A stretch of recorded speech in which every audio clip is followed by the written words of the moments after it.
बिस्मिल्लाहिर्रहमानिर्रहीम। अस्सलाम वालेकुम dear students, welcome to my YouTube channel. आज हम diversity among plants chapter 8 federal board की बुक वहाँ से उस चैप्टर को डिस्कस करने जा रहे हैं। और इवन ये है कि मैं साथ में ये भी आप लोगों को बताता जाऊँगा कि कौन से टॉपिक्स इंपॉर्टेंट है, कौन सा लॉन्ग है, कौन सा शॉर्ट है। ओके, तो आज जो हम उसकी इंट्रोडक्शन में फर्स्ट ये है कि उसकी एवोल्यूशन के बारे में डिस्कस करेंगे, फिर हम उसका रिलेशन एक्चुअली देखेंगे कि प्रोटिस्टा के साथ उनका क्या रिलेशन है।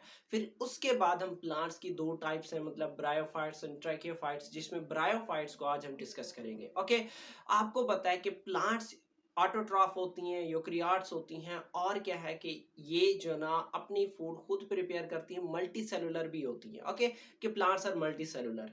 अब ये यही करेक्टरिस्टिक्स आप देखो प्रोटिस्टा में भी पाई जाती है। मैं यहाँ से आपको एक बात बताऊं कि जो मेसोस्टिग्मा वेराइटी एक ऐसी स्पीशीज है जो कि 800 मिलियन ईयर्स अगो पाई जाती थी। ठीक है, अब उसकी करेक्टरिस्टिक्स मतलब प्लांट्स का वो इंसेस्टर है। क्यों? क्योंकि यही इसकी करेक्टरिस्टिक्स किस में मौजूद थी, उसमें भी मौजूद थी। तो हम कहते हैं कि जो प्लांट का इंसेस्टर है वो कौन है? मेसोस्टिग्मा। ओके, अब डिफरेंट रिसर्च में डिफरेंट है, आप गूगल से सर्च कर ले, गूगल पे भी ये चीज आपको मिल जाएगी। ओके, अब नेक्स्ट क्या है कि प्लांट्स एक्चुअली इक्वेटिक थी, जैसे प्रोटिस्टा इक्वेटिक थी। अब प्लांट किस में आ गई? लैंड पे आ गई, मतलब ये कि एवोल्यूशन आई और वो लैंड पे भी आहिस्ता आहिस्ता से राइज होना स्टार्ट हो गया। अब ये कब की बात है? 400 मिलियन ईयर्स अगो। ठीक है, 400 साल मिलियन ईयर पहले की बात है कि प्लांट किस में आ गए? लैंड पे आ गए। ओके, अब नेक्स्ट ये सारी चीजें मैंने लिखी हुई हैं ताकि आप लोगों के लिए आसानी हो। मैं वन बाय वन मतलब एक एक चीज को डिस्कस कर मतलब पढ़ता जाऊंगा और साथ में डिस्कस करता जाऊंगा, आप लोगों को साथ में समझाता जाऊंगा। चलें जी, देखिए, plants were restricted to aquatic conditions. पहले ऐसा होता था कि ये जो प्लांट्स है वो इक्वेटिक कंडीशन तक ही महदूद थी। फिर क्या हुआ? About 400 million years ago plants की माइग्रेशन हुई। कहाँ पे? लैंड पे। मतलब ये कि वो लैंड पे भी ग्रो करने लगे। Okay, comparison of plants with protest. अब यहाँ ये है कि जो प्लांट्स हैं उनको हम कंपेयर करेंगे किसके साथ? प्रोटेस्ट्स के साथ, प्रोटिस्टा के साथ। ओके, अब आपको पता है कि प्लांट्स मल्टी सेलुलर होती हैं, यूकेरियोट्स होती हैं, ऑटोट्रॉफ होती हैं। अब यही करेक्टरिस्टिक्स आपको पता है ब्राउन एल्गा में भी, रेड एल्गा में भी और ग्रीन एल्गा में भी पाई जाती हैं। ओके, फर्स्ट करेक्टरिस्टिक्स क्या है कि जो कि सिमिलर है इन दोनों में, वो ये है कि ऑटोट्रॉफ होती हैं, यूकेरियोटिक होती हैं, और क्या है थर्ड इसमें कि मल्टी सेलुलरिटी। ठीक है, ये तीन करेक्टरिस्टिक्स, ये फर्स्ट पॉइंट है। सेकंड पॉइंट ये है कि इनके सेल वॉल की बात कर लो। प्लांट्स का सेल वॉल आपको पता है सेलुलोज का बना हुआ है। अब इसी तरीके से अगर आप बात कर लो ग्रीन एल्गा की, डेनोफ्लैजिलेट्स की और ब्राउन एल्गा की, तो इनमें भी क्या पाया जाता है? सेल वॉल जो है ना वो सेलुलोज का बना होता है। ओके, अब नेक्स्ट थर्ड पॉइंट ये है कि अगर हम बात करें क्लोरोप्लास्ट में मौजूद होता है क्लोरोफिल। अब उस क्लोरोफिल की दो टाइप्स यानी ए और बी, ये प्लांट में भी मौजूद होती हैं। अब यही जो ए और बी है ये ग्रीन एल्गा में भी पाई जाती है, यूग्लेनाइड्स में भी पाई जाती हैं। ओके, अब ये तीन करेक्टरिस्टिक्स हो गई। इवन अगर आप बात कर लें कारा की, कारा क्या है कि क्लोजेस्ट रिलेटिव है किसका? प्लांट्स का। ओके, कि फ्रेश वाटर ग्रीन एल्गा है और ये क्लोजली रिलेटिव है किसका? प्लांट्स का। ओके, अब इसका फोर्थ पॉइंट देखो कि बोथ हैव, अब यही एक्चुअली कारा की बात हो रही है, उसकी करेक्टरिस्टिक्स कंपैरिजन हो रहा है कि कारा और प्लांट्स की करेक्टरिस्टिक्स का। Okay, both have percentage of cellulose, same percentage होती है दोनों के अंदर। और उसके अलावा इसमें फ्रिगोप्लास्ट बनता है, कारा में भी बनता है, प्लांट्स में भी बनता है। अब उसके अलावा नेक्स्ट क्या चीज है कि परफॉर्म फोटोसिंथेसिस, दोनों फोटोसिंथेसिस परफॉर्म करते हैं, दोनों ऑटोट्रॉफ है, अपनी खुराक को तैयार करते हैं। अब दोनों के पास जो स्पर्म्स होती हैं वो फ्लैजेलेटेड होती हैं। The sequence of nuclear and chloroplast genes are similar. अब इनके कारा के जो न्यूक्लियस में मौजूद जो जीन्स हैं उनकी सीक्वेंस और क्लोरोप्लास्ट में जो मौजूद जीन्स है उनकी सीक्वेंस, दोनों की सीक्वेंस क्या है? सिमिलर है। ठीक है, तो इस वजह से हम कहते हैं कि दे आर क्लोजली रिलेटिव, मतलब ये कि क्लोज रिलेटिव्स होती हैं, करीबी हमसाया होते हैं। समझा गया? ओके, अब नेक्स्ट उसके बाद क्या है? Diagnostic feature of plants. आपको ये सारी चीजें पता है कि प्लांट्स ऑटोट्रॉफ होती है, प्लांट्स यूकेरियोट्स होती हैं, प्लांट्स मल्टीसेलुलर होती हैं, प्लांट्स मूव नहीं करती, एटसेट्रा एटसेट्रा। ओके, अब उसके अलावा कुछ स्पेशल फीचर्स हैं वो मैं आपको बताऊं। आपको पता है कि जो प्लांट की एपिडर्मिस है, एपिडर्मिस के ऊपर मौजूद होता है क्यूटिकल। अब क्यूटिकल ये एक लेयर है, किसकी लेयर है? क्यूटिन की। क्यूटिन एक प्रोटीन है। वो क्यूटिन क्या करता है? प्लांट को प्रोटेक्शन प्रोवाइड करता है। उसकी लीफ के ऊपर एक लेयर मौजूद होती है जिसको हम नाम देते हैं cutin, that is present outside the epidermis. It is involve in the protection. वो क्या करता है? प्रोटेक्शन करता है, और इवन ये कि एवापोरेशन से भी बचाता है बाज प्लांट्स में। ओके, अब नेक्स्ट क्या है कि इनमें अल्टरनेशन ऑफ जनरेशंस होती है। दो जनरेशंस होती हैं, एक स्पोरोफाइट जनरेशन, एक गैमेटोफाइट जनरेशन। ओके, जो स्पोरोफाइट जनरेशन है, ठीक है, आपको पता है उसमें स्पोर्स बनती हैं, और जो गैमेटोफाइट जनरेशन है उसमें गैमेट्स बनती हैं। जो गैमेटोफाइट जनरेशन है उसमें दो तरह के मतलब गैमेट्स होंगे, स्पर्म्स और एग।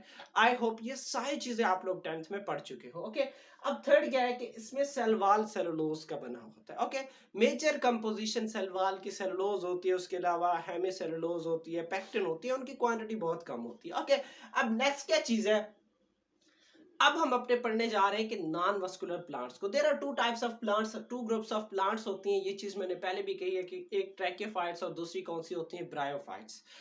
जो ब्रायोफाइट्स होती है, आज हमारा लेक्चर यही है कि हम ब्रायोफाइट्स को डिस्कस करने जा रहे हैं, जो कि ये नॉन वस्कुलर प्लांट्स होती हैं। ओके, ट्रैकियोफाइट्स वस्कुलर प्लांट्स होती हैं जिनमें जाइलम और फ्लोएम मतलब वस्कुलर बंडल्स मौजूद होते हैं, लेकिन आपके ब्रायोफाइट्स में जाइलम और फ्लोएम मौजूद नहीं है। इस वजह से हम कहते हैं कि these are non vascular plants. और इवन ये कि अगर मैं फर्दर बात करूं इनके रूट्स की, तो इनमें कोई स्पेसिफिक रूट सिस्टम नहीं पाया जाता, स्पेसिफिक रूट्स नहीं होती, स्पेसिफिक लीव्स नहीं होती, इवन ये कि उसमें स्पेसिफिक स्टेम भी मौजूद नहीं होता। तो इस वजह से हम कहते हैं कि इस रूट लाइक स्ट्रक्चर है, स्टेम लाइक स्ट्रक्चर है, लीफ लाइक स्ट्रक्चर्स है, ट्रू नहीं मौजूद होती, ट्रू रूट्स मौजूद नहीं होती, इसमें ट्रू लीव्स मौजूद नहीं होती। ओके, अब मैं पढ़ता हूँ इसको कि टू ग्रुप्स ऑफ प्लांट्स होती हैं, एक है वस्कुलर, नॉन वस्कुलर, ठीक है, यहाँ पे माजरत, यहाँ पे non vascular. Okay, non vascular, vascular या ब्रायोफाइट्स, और दूसरे वस्कुलर प्लांट्स यानी ट्रैकियोफाइट्स। अब जो नॉन वस्कुलर प्लांट्स हैं उनमें वस्कुलर बंडल्स मौजूद नहीं होती, मतलब जाइलम और फ्लोएम मौजूद नहीं होते। अब नेक्स्ट है general characteristics of bryophytes. Bryophytes की जनरल कैरेक्टरिस्टिक्स कौन सी है? फर्स्ट ऑफ ऑल इनकी एग्जांपल है कि ये लीवर वॉर्ट्स है, हॉर्न वॉर्ट्स है, और मोसिस क्या है कि ये ब्रायोफाइट्स की एग्जांपल्स हैं। टिपिकली स्मॉल होती हैं और इनकी जो लेंथ है वो 2 सेंटीमीटर तक एक्सीड करती है। रिक्वायर मॉइस्ट एनवायरनमेंट, इनको मॉइस्ट एनवायरनमेंट चाहिए, and some also tolerate dry areas. मतलब ये कि भाई ये मॉइस्ट एरियाज में रहते हैं। आगे मैं बताऊंगा कि इन्हीं ब्रायोफाइट्स को एम्फीबियस प्लांट्स क्यों कहते हैं, क्योंकि भाई वाटर के बगैर इनका गुजारा नहीं है, ठीक है। तो इस वजह से जितने भी ऑलमोस्ट प्लांट्स हैं उनको ड्राई एनवायरनमेंट चाहिए, और कुछ ऐसे हैं जो मतलब ये कि मतलब सारों को मतलब ऑलमोस्ट मॉइस्ट एनवायरनमेंट चाहिए, कुछ ऐसे हैं जो टॉलरेट मतलब ड्राई एनवायरनमेंट को भी, खुश्क एनवायरनमेंट को भी क्या कर सकते हैं? टॉलरेट कर सकते हैं। ओके, अब उसके अलावा इसमें अल्टरनेशन ऑफ जनरेशन होती है। अब इसमें अल्टरनेशन ऑफ जनरेशन, यहाँ भी मैंने बात की थी कि दो जनरेशन जब क्या होती हैं? रिपीट होती हैं, एक स्पोरोफाइट जनरेशन और दूसरा गैमेटोफाइट जनरेशन। अब दोनों में आगे हम पढ़ेंगे कि ये जो वस्कुलर प्लांट्स है उसमें अल्टरनेशन ऑफ जनरेशन डिफरेंट होगी, ब्रायोफाइट्स में अल्टरनेशन ऑफ जनरेशन क्या है? डिफरेंट है। ओके, अब अल्टरनेशन, अल्टरनेशन का मतलब होता है तब्दील होना, ऑफ जनरेशन, जनरेशन का तब्दील होना। पहले मतलब स्पोरोफाइट जनरेशन, फिर गैमेटोफाइट जनरेशन, गैमेटोफाइट जनरेशन से फिर स्पोरोफाइट, एक साइकिल चलता रहता है। ओके, अब देखो इसमें जो गैमेटोफाइट जनरेशन है, दो टाइप की जनरेशन होती है, मैंने यहाँ भी लिखा है कि एक स्पोरोफाइट जनरेशन होता है और दूसरा क्या होता है? Gametophyte generation. अब जो गैमेटोफाइट जनरेशन है वो क्या होता है? इंडिपेंडेंट होता है and prepare their own food, ठीक है। इसमें एक्चुअली क्लोरोप्लास्ट मौजूद होता है जिसकी बेस पे ये अपने फूड खुद प्रिपेयर करते हैं, रिलेटिवली लार्ज होते हैं एंड प्रोमिनेंट और वाजे होते हैं, ठीक है। लेकिन दूसरी तरफ अगर मैं बात कर लूं स्पोरोफाइट जनरेशन की, अभी आप लोगों ने पढ़ा था गैमेटोफाइट जनरेशन। गैमेटोफाइट जनरेशन क्या है? इंडिपेंडेंट है, वो अपनी फूड खुद प्रिपेयर करता है।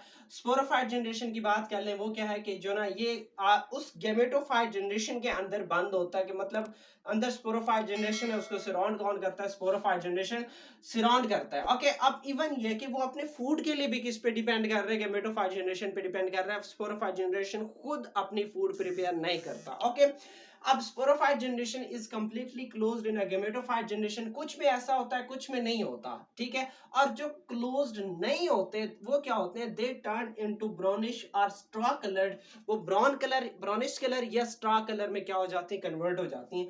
अब उसके बाद इस ब्रायोफाइट्स की मेन फीचर्स जो आपके शार्ट क्वेश्चन में आता है, मैंने कहा था आपको कि यहाँ से दो शार्ट क्वेश्चन आएंगे। एक तो इस कंपैरिजन की प्लांट्स को कंपेयर करना है विद प्रोटिस्टा के साथ, और सेकंड क्वेश्चन ये है कि मेन फीचर्स ऑफ ब्रायोफाइट्स, ये शार्ट क्वेश्चन में आता है, और वह इस शार्ट क्वेश्चन में भी एक क्वेश्चन है वो भी आता है। ओके, तो फर्स्ट यही है कि भाई मेन फीचर्स ये कि ये नॉन वस्कुलर प्लांट्स होती हैं। ओके, नॉन वस्कुलर सिस्टम इनके अंदर मौजूद होता है, कोई जाइलम और फ्लोएम मौजूद नहीं होता। मल्टी सेलुलर सेक्स ऑर्गन्स मौजूद होती हैं, मतलब ये जो स्पर्म्स होती हैं, एग्स होती हैं, वो क्या है, इनके जो ऑर्गन्स हैं वो भी क्या है, सेक्सुअल जितने भी ऑर्गन्स हैं जो गैमेट्स प्रोड्यूस करते हैं वो भी क्या है, मल्टी सेलुलर होती हैं। ओके, अब इसमें जो स्पोरोफाइट अल्टरनेशन ऑफ जनरेशन होती है, इसका जो स्पोरोफाइट है वो स्मॉलर होता है। यहाँ पे मैंने बात की थी कि इसका जो स्पोरोफाइट जनरेशन है वो गैमेटोफाइट के अंदर क्लोज्ड होता है, और फूड के लिए भी उस पर डिपेंड कर रहा है, ठीक है, कि sporophyte generation is smaller and dependent, वो डिपेंडेंट है किस पे, गैमेटोफाइट जनरेशन पे।